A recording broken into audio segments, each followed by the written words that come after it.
Welcome to Pinnacle's NHL Best Bets. We are down to the Final Four. The conference finals have arrived. I'm Anthony Bruno, joined by Scott Cullen on behalf of Pinnacle. We are going to break down both series in the conference finals, starting in the East. Then we're going to go over to the West. And then we're also going to talk about some Stanley Cup Futures. So, Scott, let's not waste any time and start in the Eastern Conference with the Florida Panthers taking on the New York Rangers. As of recording, the Panthers are minus 148 favorites, the Rangers plus 129. Where are you leaning in this series? Well, I think the lean is towards the Florida Panthers, and a lot of this is they showed us last year that they can go on this long run. They made it to the Stanley Cup final, and for good portions of this season, they've looked like a Stanley Cup contender. And I guess to this point, through the first couple of rounds, they haven't done anything to diminish that standing. For the most part, they've been healthy.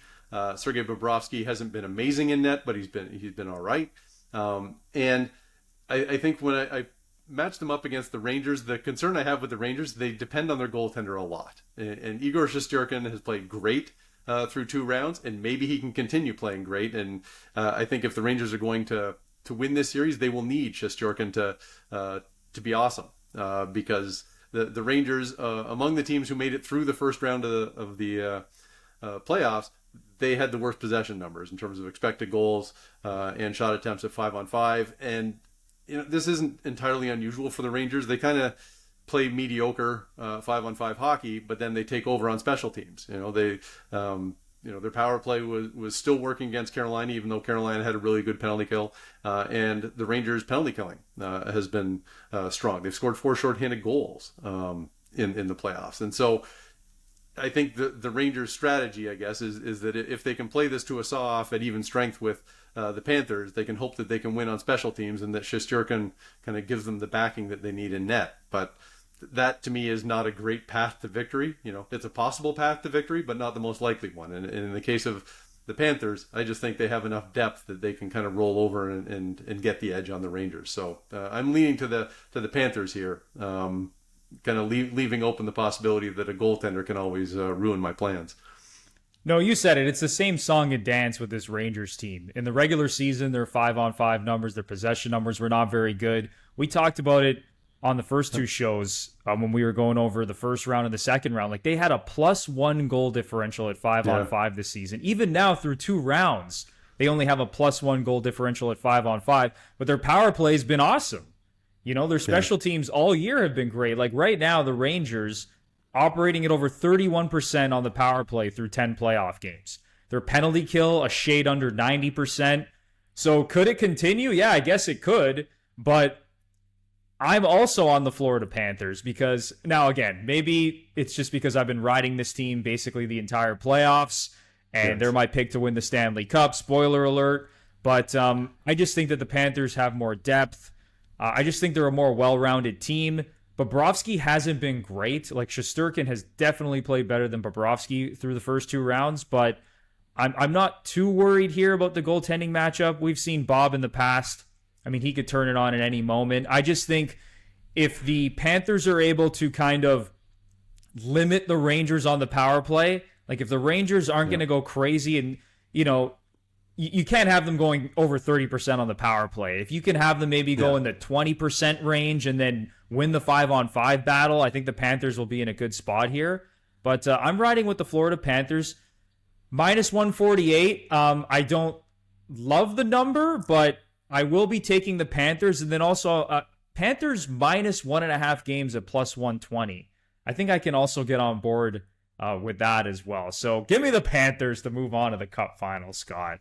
There's one more point about the special teams with the Panthers is that they have spent a lot more time on the power play through the first couple of rounds. Like the Rangers are just under 50 minutes of time at 5-on-4 so far through 2 rounds. The Panthers are over 70 minutes. And, whether that just means that they're able to draw more penalties. And look, we've seen the way the Panthers play. They're not afraid to get dirty and, make things difficult. And if that's helping them draw more penalties, then that could also be a factor here. And as we've said, the special team seems to be such a huge part of it. for the Rangers. But if the Panthers are able to keep drawing penalties and have more time on the power play, that should work to their advantage too. Oh, that's a great point. I also think this is going to be a very physical series. Like, both of these teams not afraid to mix it up. They got a lot of nastiness on both sides, so really looking forward to the physical battle as well. But we're both riding with the Florida Panthers. All right, Western Conference time now. This is another great series. Edmonton Oilers and Dallas Stars. So as of recording, Oilers plus 121 underdogs, the Stars minus 139. The price has kind of been shifting over the last 24 hours. The Oilers at one point were down to plus 110. Now they're back to plus 121.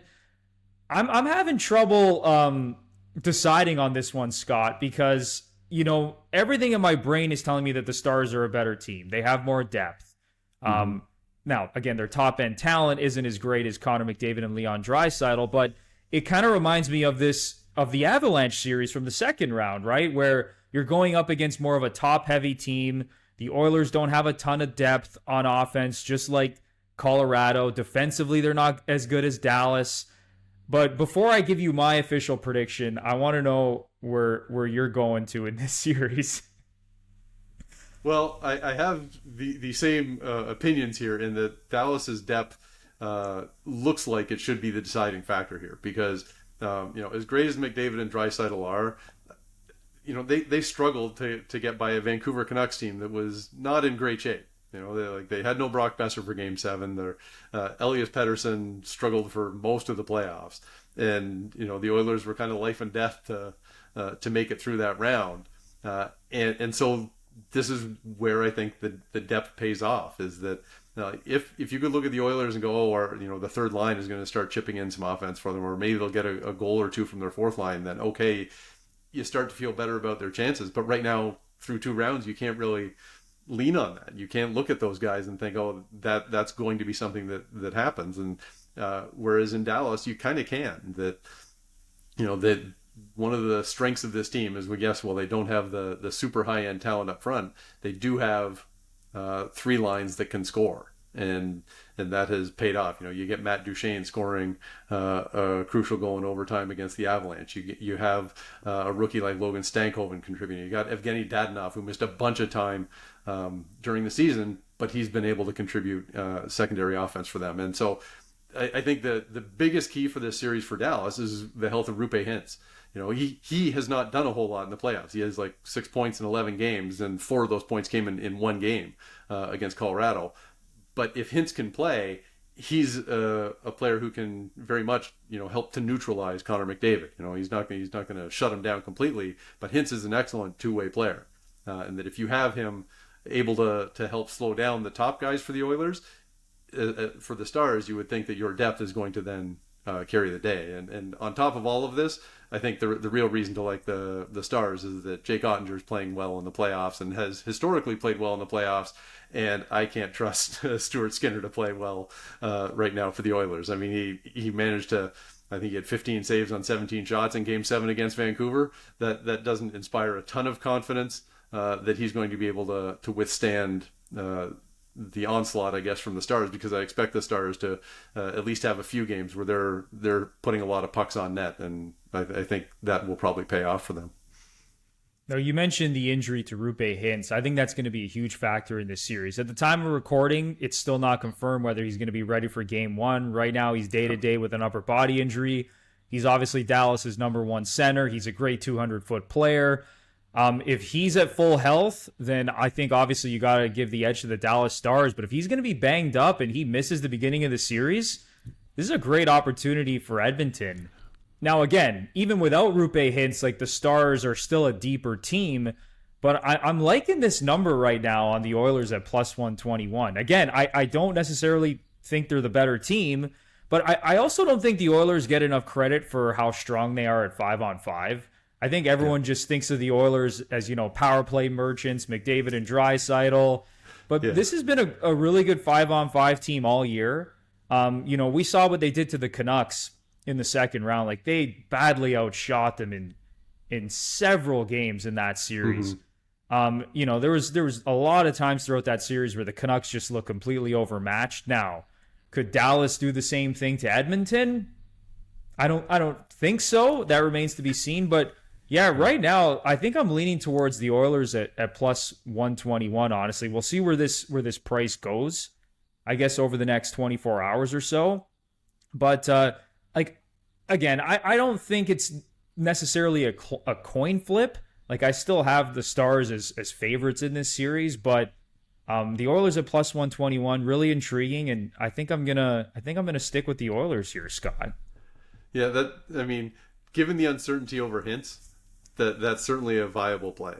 I can't sit here and go, oh my gosh, you're crazy for taking the Oilers, because honestly, if Rupe Hintz doesn't play, and as you said, he's day to day, and they haven't been. I mean, teams are notoriously not honest about the health of their players at this time of year anyway. But if Hintz ends up not being able to play, even the first half of this series, that could pose real problems. And so, yeah, there might be more value on Edmonton. I can acknowledge that, but I'm still going to side with the Stars here. Yeah, and the other thing you mentioned as well is the goaltending matchup. Like, I'm going to need Stuart Skinner to not be terrible in this series. Like, yes. Just be adequate. Just I don't want to see like 800 save percentages, 768 save percentages. Like, please, just don't be terrible. Yeah. And I think Edmonton has a great shot to move on to the Cup final here, because obviously Jake Ottinger, like, he's locked in. He's been playing better in the playoffs than he did in the regular season for Dallas. So they definitely have the edge in net, but I think this is going to be a fantastic series, both of these series, honestly. But before we close things out, Scott, let's look at some Stanley Cup futures. So obviously you were on the Carolina Hurricanes. They got knocked out by the Rangers in the second round. Where do you sit right now? Because your Hurricanes have been bounced. I sit in disappointment, Anthony, is where I sit. I'm sitting here looking at the way that series went against the Rangers, and especially how Game 6 went. Because when the Hurricanes had a 3-1 lead in Game 6, I was like, all right, we're going to Game 7. And then they got overtaken by Chris Kreider. So disappointment there, but I think to follow it up, I guess I'm going to move over to your Florida Panthers island, and in large part because I feel more comfortable that the Panthers will get to the final.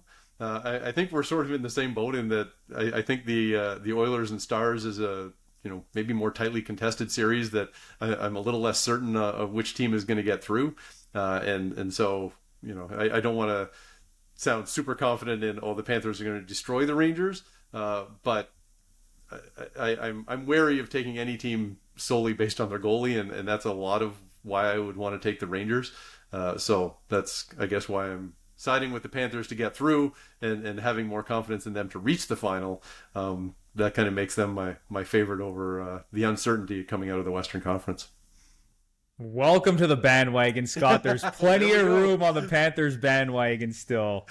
Get on right now, because I am also sticking with my Florida Panthers. They are currently the betting favorites to win the Stanley Cup right now at Pinnacle at plus 230. The Oilers they have the second shortest odds at plus 231, which is interesting because they're obviously underdogs in the conference final, but they have better Stanley Cup odds than the Stars. The Stars are then plus 240, and the Rangers right now at the back of the pack at plus 390. But I think this is a great Florida Panthers team. I've been saying it throughout the entire playoffs. They're so well-rounded. They have good special teams. They're good at 5-on-5. They have Bobrovsky.